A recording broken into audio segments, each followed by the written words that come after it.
रुक जाइए, ये जो चीज़ आप देख रहे हैं ये कभी दीवार की शान नहीं थी। ये तो हमारे स्टोर रूम के अंधेरे कोने में पड़ा हुआ एक पुराना भूला हुआ कालीन था, जिस पर इतनी गर्द जम चुकी थी कि शायद इससे भी यकीन नहीं था कि एक दिन ये इतना शाहाना नज़र आएगा। और सच बताऊं, जब मैंने इसे उठाया तो घर वालों ने भी एक ही बात की कि इस फटे पुराने को क्या करना है। लेकिन ये तो मेरे ही दिमाग को पता था कि मैंने इसका क्या करना है। फिर मैंने एक ऐसी चीज़ पर कैंची चलाई जिसे काटते हुए मेरे हाथ कांप रहे थे, क्योंकि अगर एक कट भी गलत लग जाती तो ना कालीन बचता और ना DIY, और ना ही इतने सालों से संभाल कर रखी हुई ये कालीन। एक लम्हे के लिए तो मैंने कैंची वापस रखी और कहा कि रिस्क नहीं लेती, लेकिन फिर मैंने कहा अगर यूं ही डरती रही तो शाहकार कैसे बनेंगे। ये कोई नया कालीन तो है नहीं, बरसों से स्टोर रूम में पड़ा हुआ है, धूल में खामोश, जैसे किसी ने इसे भुला दिया हो। लेकिन DIY वालों की एक अजीब आदत होती है, हमें कचरे में भी आइडिया नज़र आ जाता है। मैं इसे बार बार देखती रही और दिमाग में एक ही ख्याल आता रहा कि कुछ तो बन सकता है इसका।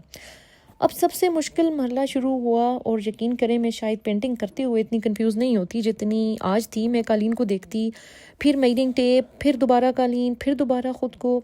अब दिल कह रहा था काट दो, दिमाग कह रहा था अगर ख़राब हो गया तो। आखिर में मैंने कहा चलो पहले सिर्फ एक फ्रेम काट लेते हैं, अगर ये अच्छा बन गया तो बाकी बचा हुआ कालीन भी अगले DIY में इस्तेमाल हो जाएगा। यानी एक कालीन और दो DIY प्रोजेक्ट। अब ये आइडिया कामयाब होगा या नहीं, ये तो चंद मिनट बाद ही पता चलने वाला था। जब कटिंग होगी तो अब सवाल ये था कि थीम क्या हो। तब अचानक ख्याल आया क्यों ना इसको अरेबियन टच दे दी जाए। गहरा ब्लैक, रॉयल रेड और गोल्डन कैलीग्राफी, ऐसे रंग जो देखते ही शाही एहसास होने लगता है। इस वक्त मुझे एहसास हुआ कि रंग सिर्फ रंग नहीं होते, वो पूरा मूड बदल देते हैं। और फिर आया मेरा सबसे पसंदीदा हिस्सा, टेक्सचर आर्ट का, और वो भी कैलीग्राफी के साथ। मैं हमेशा कहती हूँ कि एक आर्ट वर्क सिर्फ खूबसूरत होने से कंप्लीट नहीं होता, इसके अंदर एक एहसास भी होना चाहिए। वैसे DIY वालों का दिमाग भी ना अजीब होता है। आम लोग शॉपिंग मॉल जाकर कपड़े देखते हैं और हम दीवारें देखते हैं, टेक्सचर देखते हैं और सोचते हैं ये डिज़ाइन घर जाके क्यों ना कॉपी किया जाए। और अगर कहीं पुराना फर्नीचर देख लें तो दिल कहता है कि ये मेरे हवाले कर दो, एक हफ्ते बाद पहचान भी नहीं पाओगे। हमें ना एक अजीब बीमारी होती है, हम किसी चीज़ को वैसे देख ही नहीं सकते जैसे आम लोग देखते हैं। लोग कहते हैं पुराना कालीन है, हम कहते हैं फ्यूचर वॉल आर्ट है।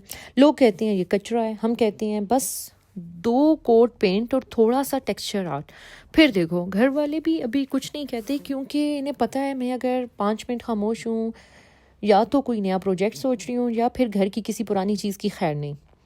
वैसे इन चीज़ों से ना मुझे एक बात सीखने को मिलती है कि हर पुरानी चीज़ बेकार नहीं होती। कुछ चीज़ें सिर्फ एक मौका मांगती हैं, बिल्कुल ख्वाबों की तरह जो कभी ख़त्म ही नहीं होते, सिर्फ सही वक्त का इंतज़ार करते हैं। और शायद इसीलिए मुझे DIY से मोहब्बत है, क्योंकि यहाँ मैं सिर्फ चीज़ें नहीं बदलती, मैं इनकी कहानी ही बदल देती हूँ।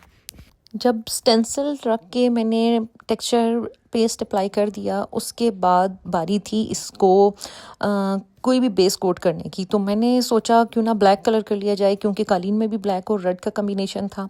तो मैंने फिर फुल बेस पे ब्लैक कलर पेंट करना शुरू कर दिया। और जब ये अच्छी तरह सूख के ड्राई हो गया तो मैंने इसके बॉर्डर्स पे अच्छी तरह ग्लू लगा के उन पे कालीन के जो पीसेस काटे थे उनको अच्छी तरह चिपका दिया। और ये 3D इफेक्ट कसम से ये वो मरला होता है जहाँ चीज़ बदलती नहीं है, जिंदा होने लगती है। हर लेयर के बाद में पीछे हटती, इसे देखती और ख़ुद से कहती नहीं अभी कुछ मिसिंग है।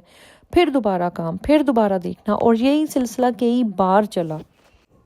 फिर वो लम्हा आया जिसका मुझे सबसे ज़्यादा इंतज़ार था, कैलीग्राफी पे गोल्डन टच देने का। फिर मैंने स्टेंसिल को दोबारा डिज़ाइन पे रख के टेप की मदद से चिपकाया ताकि गोल्डन कलर करने में आसानी हो जाए।